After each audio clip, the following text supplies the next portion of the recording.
Welcome back to Tactical Foul, you guys. I'm with my wonderful colleague, Tiago. Tiago, how you doing today, brother? I'm representing Mexico, as you can see, for the international break. But Mexico will not be the team that we talk about.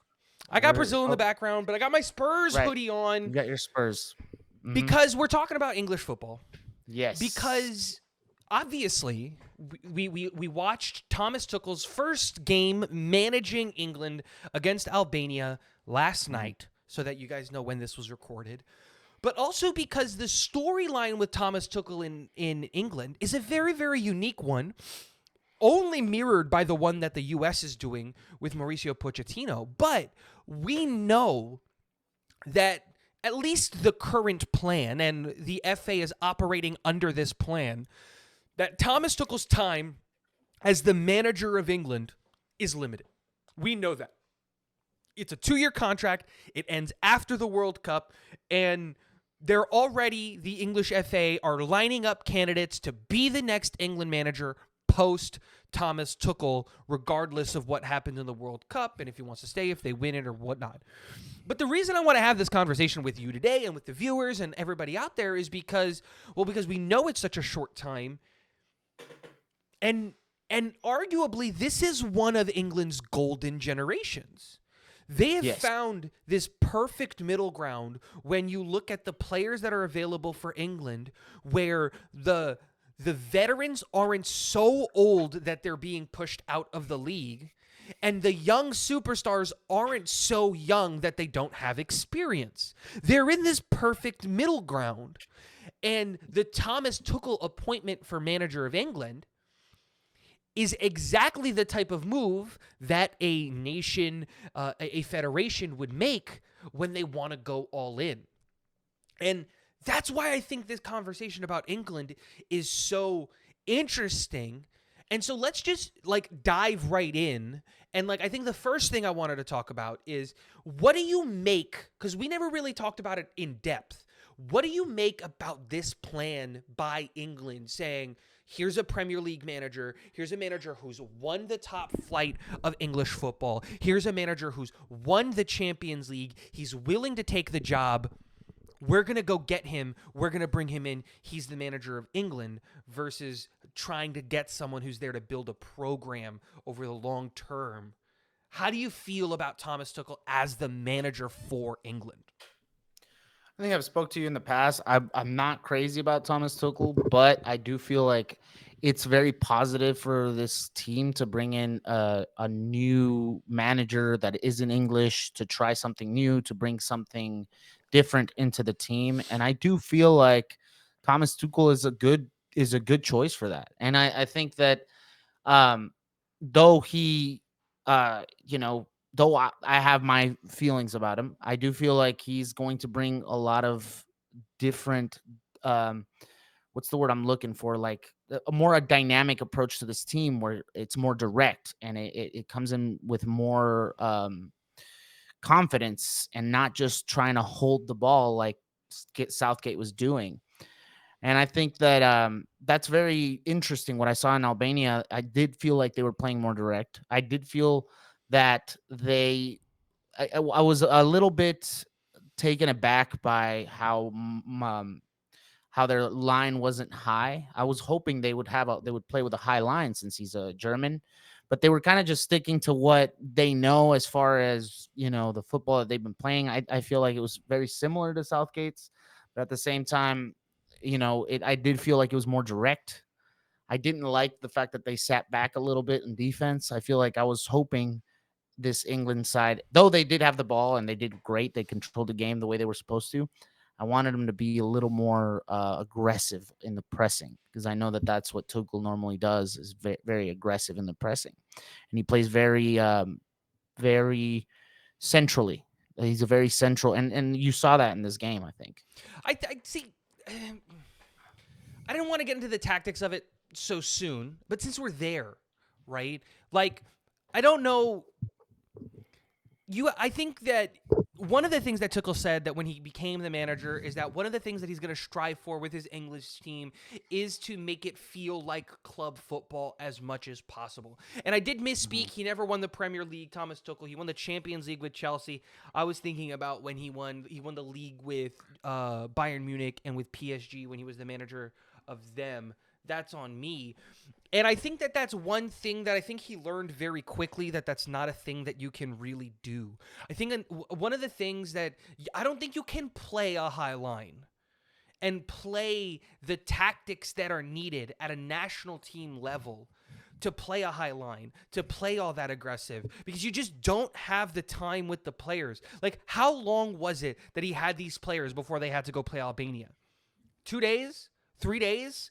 To implement his tactics. And I think one of the biggest complaints that I'm seeing out there is like, yes, like you said, they were a little bit more direct in how they attacked, but the formation and the shape and the way that they moved the ball was very similar to what they did with Southgate. And it's just like, yeah, Well, like, I think in that case the you can't point. really go too far. And yeah, like he couldn't implement his tactics, so it's just kind of we just kind of saw a little glimpse of a reiteration of his. I don't think we're gonna see a lot yet because of the reason that you only get a few days with the team and the It's fact 2 that years till the World Cup. Like, that's the whole point. The team right. that's playing right now and the team that will end up playing in the World Cup 2 years from now, they're going to look completely different. And I think that that's one of the areas, because like I said, this is their first game. But I think one of the areas that we need to dive into, or at least have the conversation about, is this England squad selection, because there are some interesting names that jump out immediately when you look at, oh, wow, like these are the 26 players that are being taken. And I think the biggest name that stuck out to me immediately, and I think everybody's been talking about him, why is he on this England squad, is Jordan Henderson, right? Taking Jordan Henderson with you. He's 34 years old. By the time the World Cup happens, he will be 36 years old. And are you really going to take a 36-year-old midfielder who right now is struggling to get minutes at PSV, let alone the Premier League? He's struggling to get minutes at PSV.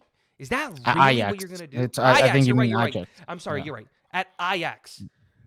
Is that really what you're going to do? Like, is that the move that you're going to make?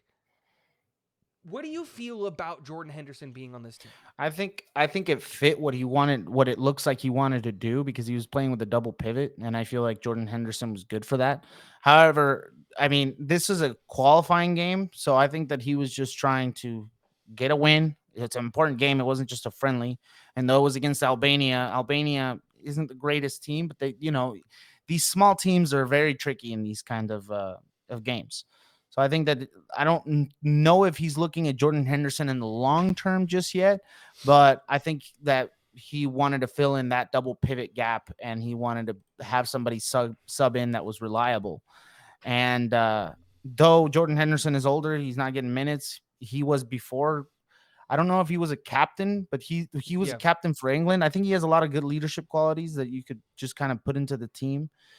And I think that was his thought process before that. I don't think he was thinking too long term. He was just looking at the players that were in his disposal, and he decided to go with Jordan Henderson for this specific game, for the style of football that he wanted to play, or at least what he planned on doing. I get what you're saying, and I understand the whole part of, like, you want to take a leader, you want to take a captain, you want to take a thing, like, you want to take those players, right? But, like, this team is full of those guys.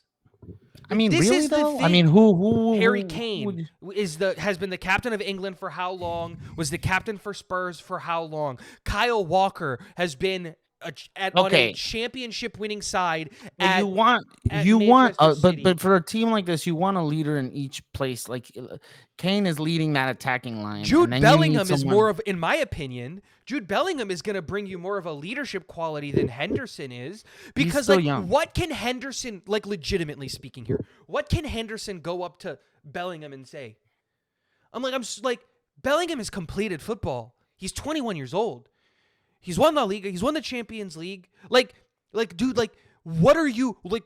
Realistically, like he hasn't completed football, right? He hasn't won the World Cup. I get it. Like blah blah blah. I'm being a little bit over dramatic, but like my thing is like when you look at the center midfielders who are available for England, like right now, does Conor Gallagher not provide you a better engine and better skills and just like this, like more output in a double pivot than Henderson?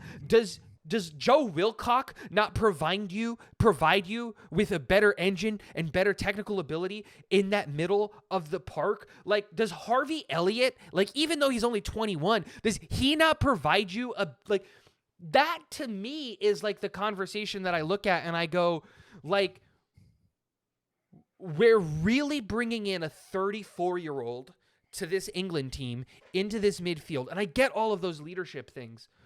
But this team is full of leaders. And leadership doesn't have to be a thing just because of age. Leadership is an innate quality that a player has, regardless. Yeah, but I mean, of and I age. think you're being a little unfair with Jordan Henderson because he won a Premier League with Liverpool, and I'm pretty sure he won a Champions League with Liverpool as well.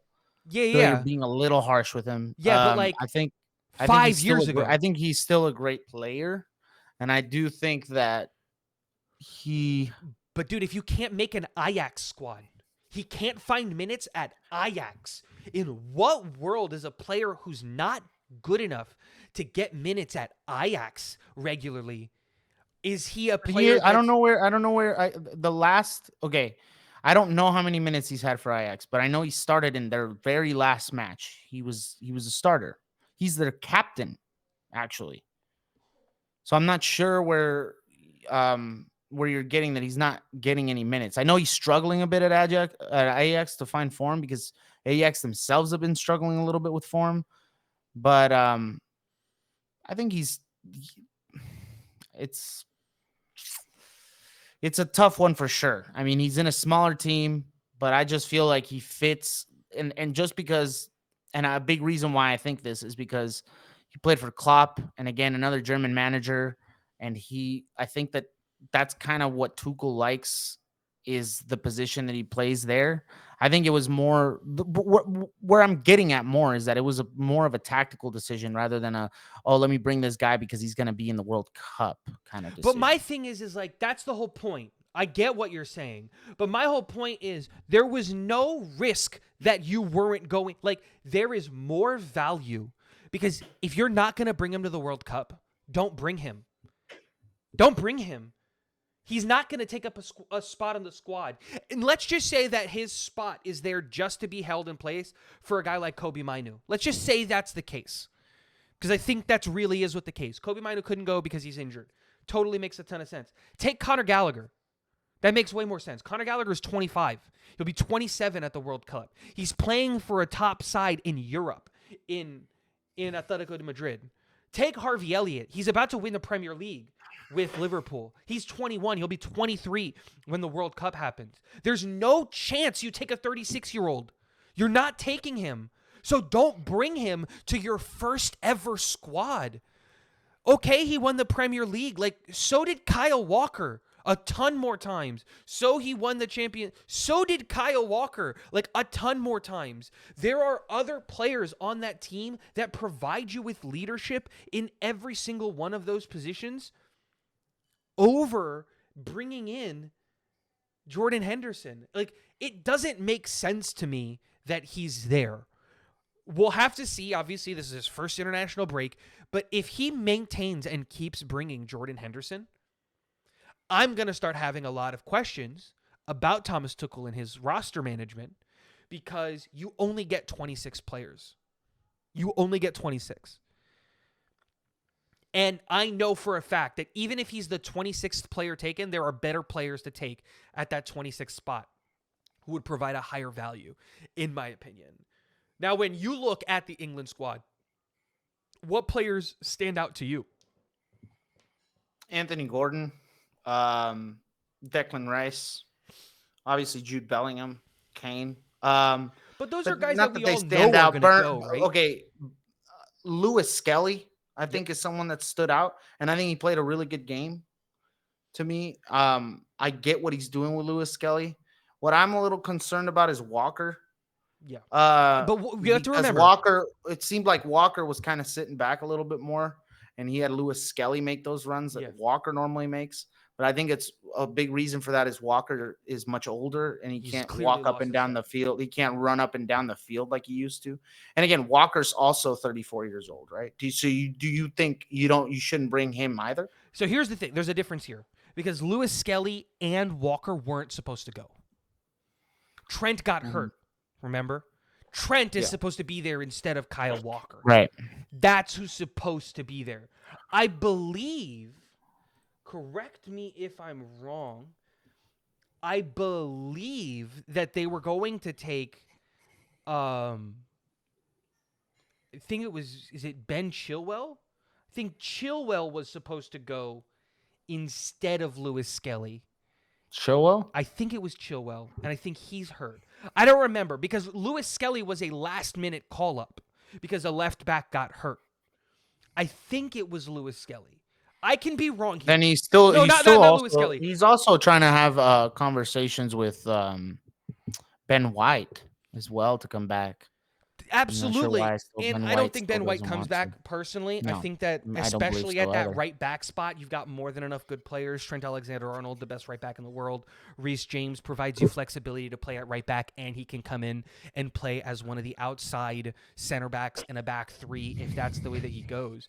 But I think Lewis Skelly is going to go with this England team to the World Cup. I do love the point out by you because like dude, he is only 18. He's been doing incredibly well for England. I'm sorry, for Arsenal ever since he's been called up. And like I think he's doing a really, really, really good job. We saw that in the goal that he scored. And in their tactical buildup, you're exactly right. You're seeing Lewis Skelly run up the field, fill in the half space between the wingers, right? And in this game, it was Marcus Rashford out And wide. Rashford is kind of cutting in as a second striker, so No, no, that no, way no. without He's the playing ball, out wide. he's playing Rashford, out wide, but he's cutting in as Lewis Skelly's coming out. no, because tactically, no. Tactically, the whole game plan was the wingers were going to stay out wide. So Foden and Rashford stayed out wide, with Bellingham filling in the half spaces of whichever fullback didn't come in. So if Lewis Skelly, which generally was the fullback that came to fill in the half space between Kane and Rashford, Bellingham would fill the other half space so that they would come into a base 2-3-5 in their attacking formation, and then they would fall back. And I like that from Lewis Skelly. I think the biggest issue that I like legitimately had with this whole situation that happened is I really don't understand why Marcus Rashford is on that England team. That to me is the one where I look at and I go, why is he getting a call up at all? Why is he playing at all? Because Marcus Rashford, in like my opinion, at an already really weak position group for England, which is left wing, I don't see Marcus Rashford as the top 2 or 3 left wingers for England. Do you? Man, I mean, I really thought Anthony Gordon would start Same. I think in he that should start. position. Uh, I haven't seen enough Rashford, especially not at Aston Villa, to see what his form looks like.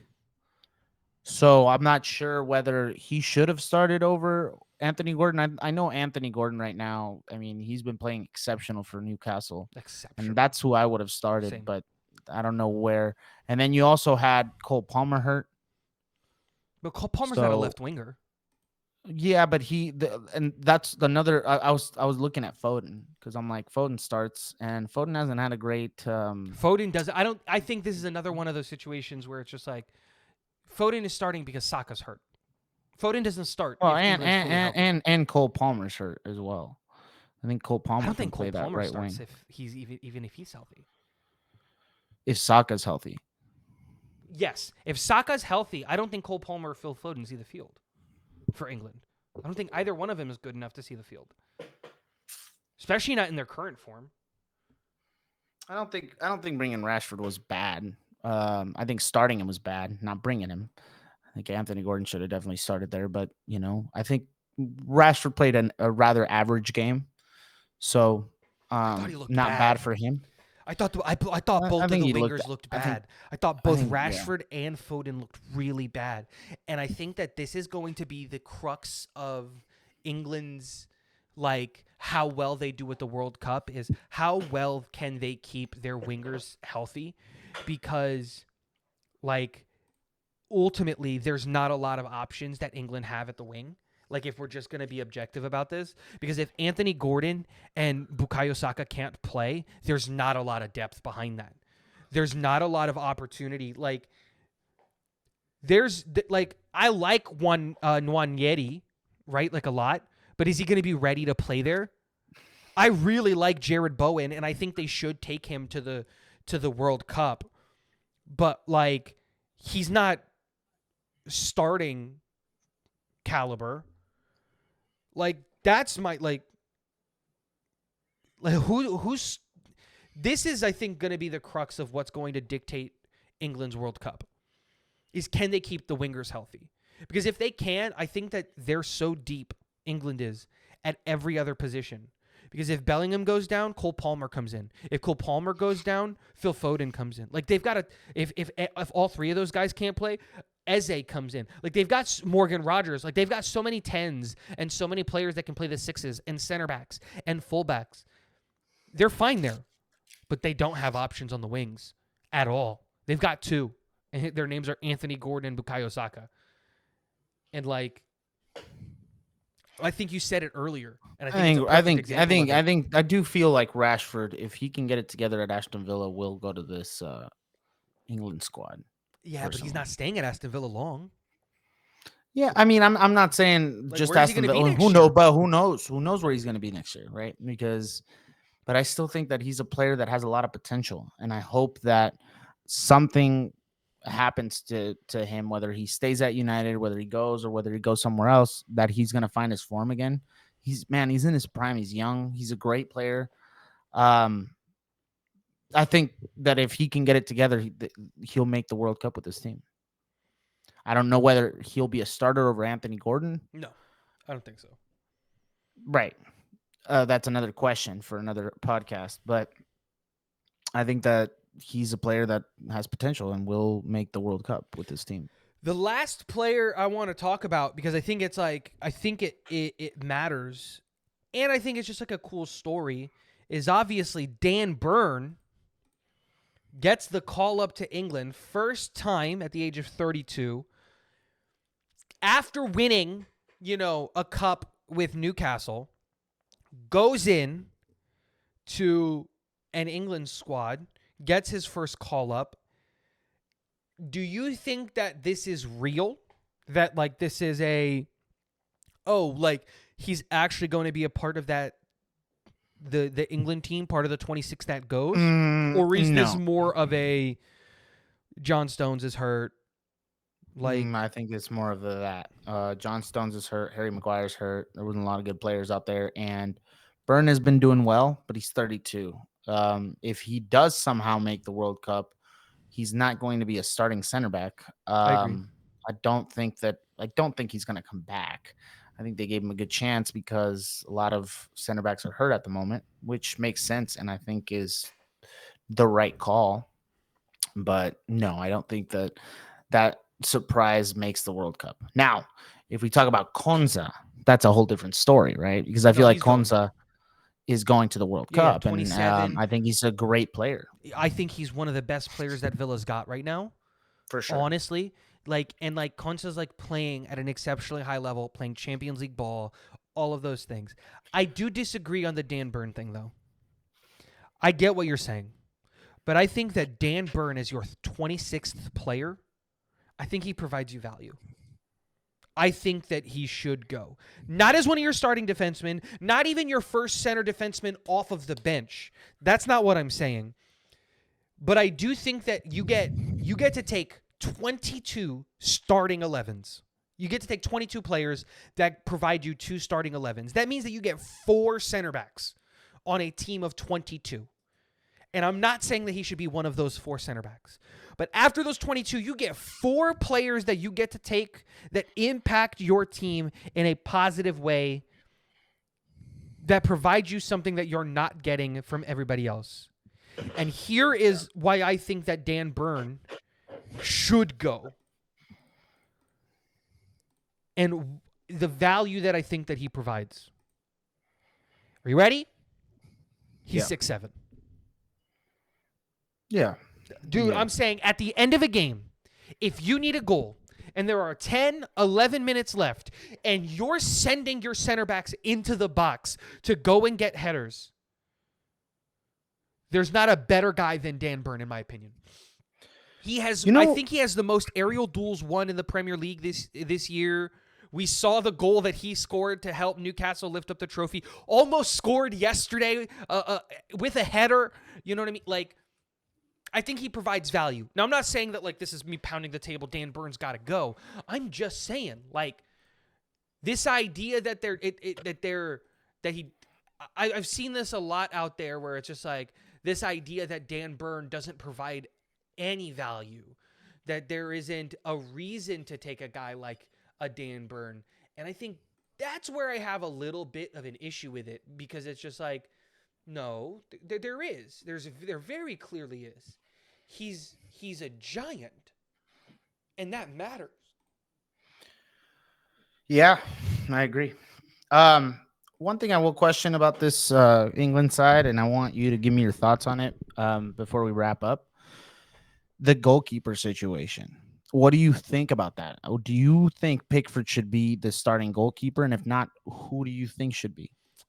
I don't think that England right now has a better goalkeeper than Pickford. I don't think Ramsdale... You don't like Dean Henderson? I don't think Ramsdale is good enough. And I don't think that Henderson is better than Pickford. Mm-hmm. It's not that I don't like Henderson. You know what? He's just not better than Pickford. And that's what you need to be. My thing is, I don't think Pickford's a great goalkeeper, but I think that he's got a lot of grit in the way that he plays, and I think that that's why he starts for England a lot of times. He's got a lot of grit in the way he plays, and he plays a very aggressive style of goalkeeping, and I think I like that for England, even though I don't consider him a great player. So I do agree, and I do think he starts for England. I think that when you I don't think that there's a better goalkeeper. That's the key. I think that when you look at those two guys, Jordan Pickford and Dean Henderson, and you compare their stats to one another, like, obviously one is playing for Crystal Palace, they're higher up on the Premier League table, like, and all of that stuff. And then Jordan Pickford is at Everton, again, lower on the Premier League table. It's like a different situation. Totally, I get all of that, right? But, like, statistically, they're almost identical. Yeah, same number 100%. Of clean sheets, I think the same way about that. Same number of saves. You know what I mean? Like, all of these things, goals conceded are really, really similar. And so, like, I look at this and I go, dude, there's not much of a difference between these two players. There's not much of a difference between these two guys. But I will say this.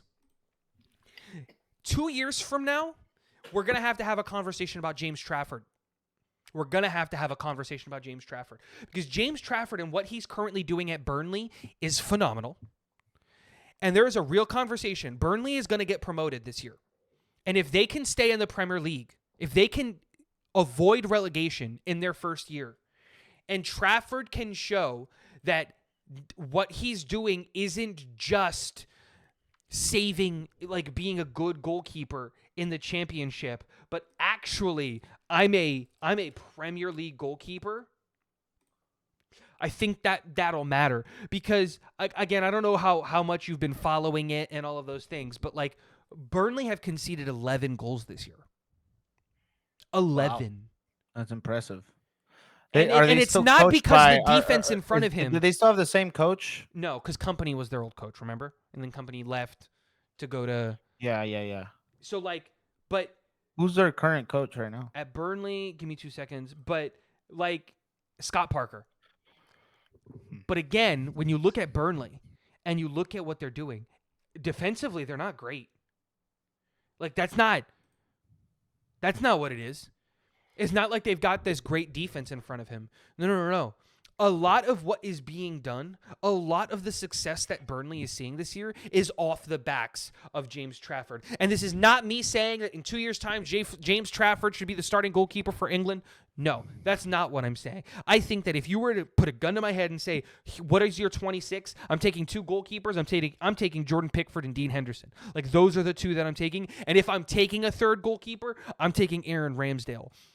But what I am saying is the future of goalkeeping for England is James Trafford, and the future is bright. I really like James Trafford. I think that he's legitimately probably earned a move for himself to get to a top, and I mean top team in world football. If not this year, in a couple of years. Because at 22 years old, to have 26 clean sheets in the championship, 11 goals conceded in 37 matches is absolutely phenomenal.